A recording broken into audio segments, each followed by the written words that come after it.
कभी अमित शाह का आगमन होता है तो कभी योगी आदित्यनाथ चुनाव के मैदान में अपने प्रत्याशी को जिताने के लिए रायबरेली की सरजमी पर आते हैं। दिनेश प्रताप सिंह को चुनाव के मैदान में तो उतार दिया है, लेकिन दिनेश प्रताप सिंह जो मंत्री जो इलेक्शन लड़ रहे हैं, जो भारतीय जनता पार्टी से चुनाव लड़ रहे हैं, वही दिनेश प्रताप सिंह राज मंत्री जो है वो है। उन्होंने कब्जा किया है और हमारी जमीन के अलावा और अब तो चुनाव के मैदान में है, जनसेवा का दावा करें, कहते हैं हम जनता की सेवा करेंगे। अरे भाई जनता की सेवा क्या कर, वो तो जब सब भूम माफिया है, भूम माफिया का मेरे पास ऑर्डर भी है, इनके पास एक साइकिल नहीं, 5 जन के बीच में एक साइकिल रही है, कच्चा मकान रहा है और एक मोटरसाइकिल पुरान रही है और ये अखिलेश सिंह के साथ बंदूक ले राहत रहे हैं। ये कागजात ये बताने के लिए काफी हैं कि लड़ाई कितनी लंबी है। एक बेबस परिवार ने इतनी लंबी लड़ाई लड़ी। आप समझिए कि जो जनता की सेवा का दावा करते हैं, जो जनता की सुरक्षा का दावा करते हैं, भारतीय जनता पार्टी जो बड़ी बड़ी सेवा के दावे ठोकती है, और आज दिग्गज नेताओं का आगमन रायबरेली की सियासत में सिर्फ इसलिए हो रहा है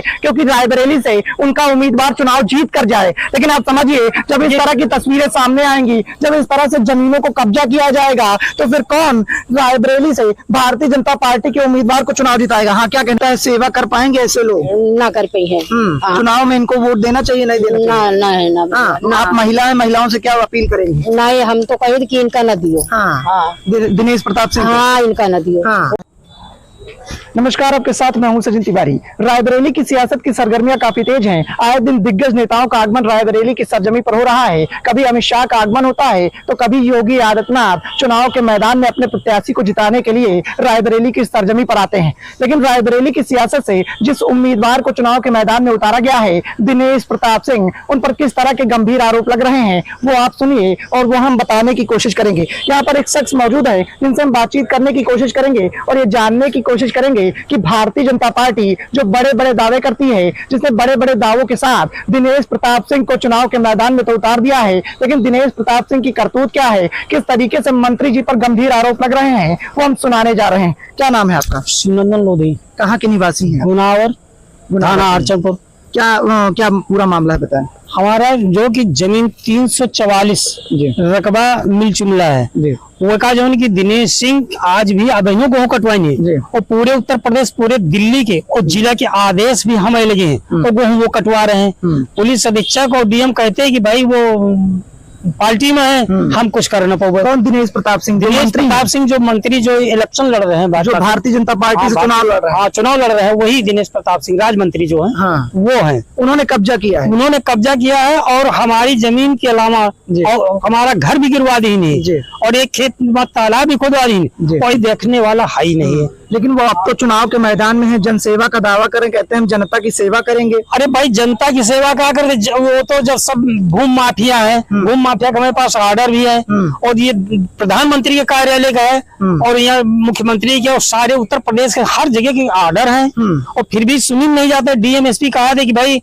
हम जो कि नहीं कैसे कार्रवाई करी, वो सरकार में है। नहीं, डीएम के पास आप गए थे? माथुर के पास। हाँ, इनके पास कम से कम 4 बार तो धरना दे चुके हैं। अच्छा, धरना भी दे चुके यहाँ पर। और प्रधानमंत्री की यहाँ जो उनकी उन्होंने समय धरना दे रहे हैं, फिर भी नहीं सुनेगा तो अब कहाँ चले जाए हम? कितने वर्ष हो गए अभी ये लड़ाई लड़ते हुए? ये लगभग चल रहा है करीब 22 साल हो गई यह करते। जब से ये धंधा शुरू करी नहीं, इनके पास एक साइकिल नहीं, 5 जन के बीच में एक साइकिल रही है, कच्चा मकान रहा है और एक मोटरसाइकिल पुरान रही है और ये अखिलेश सिंह के साथ बंदूक ले राहत रहे हैं। एक बार हमका जब यहाँ पुलिस अधीक्षक बुलाना तो आ रहा है तो वहाँ मिले रहा है अखिलेश प्रताप सिंह जो पूर्व विधायक।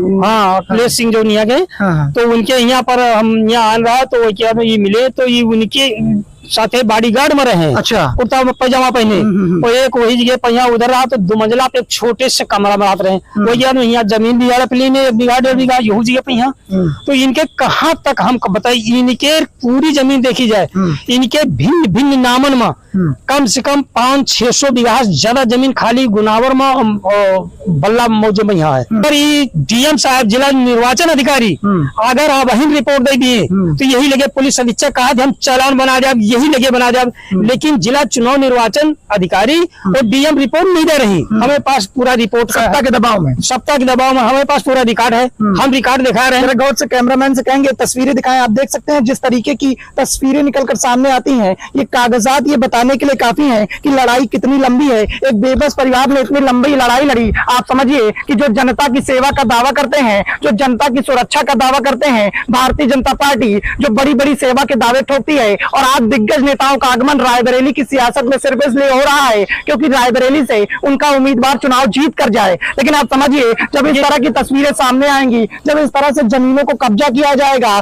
तो फिर कौन रायबरेली से भारतीय जनता पार्टी के उम्मीदवार को चुनाव जिताएगा? हाँ, क्या बहुत हमें साथ बहुत कुछ क्या किया? कुछ छोटे छोटे बच्चे हमारे गांव से घर से निसार दिन गए, आज भी नहीं आ रहे हैं घर में, हमारे डरन के घर से निकाल दिए? हाँ, घर से निसार दिए गए। 4 बच्चे हमारे बाहर पड़े हैं, पेट जी आ रहे हैं अपन, इनकी डर से घर गांव नहीं आ रहे अच्छा, हैं। मंत्री जी के डर से? हाँ, इन्हें के आवत ही तो कहो केस लगवा के अंदर करा दे हैं। अच्छा, ये भी करते हैं? हाँ, ये भी करते हैं। हमारे आदमी को बंद करा दिए 3-4 बार। कब की बात है ये? अरे ये 17 साल 17 की बात है, तब की बात है। हम बहुत जले हैं, बहुत मुसीबत पर हैं। वो तो चुनाव लड़ रहे हैं ना इस बार? चुनाव लड़ रहे हैं तो भैया सब पैसा के जरिया से लड़ रहे हैं, गरीबन का हानि कर रहे हैं, गरीबन का मार ही रहे हैं। क्या लगता है सेवा कर पाएंगे ऐसे लोग? ना कर पाई है। चुनाव में इनको वोट देना चाहिए, नहीं देना चाहिए? ना आप महिलाओं से क्या अपील करेंगे? नहीं, हम तो कहे कि इनका न दियो। दिनेश प्रताप सिंह? हाँ, इनका न दियो, वोट न दियो। अगर भविष्य चाहते हैं अच्छा। हाँ भैया, हम तो बात को लगातार ये तस्वीरें, हाई प्रोफाइल तस्वीरें निकलकर सामने आती हैं। रायबरेली सबसे हॉट सीट है। यूपी की सियासत में रायबरेली के समीकरण को साधने के लिए बीजेपी के बड़े बड़े दिग्गज नेताओं का आगमन हो रहा है। लेकिन आप समझिए, ये तस्वीरें देखिए। कैमरामैन से कहेंगे जरा तस्वीरें एक बार फिर से दिखाएं। ये किस तरह से तानाशाही की गई। अब देखना यह है कि जनता क्या फैसला करने वाली है।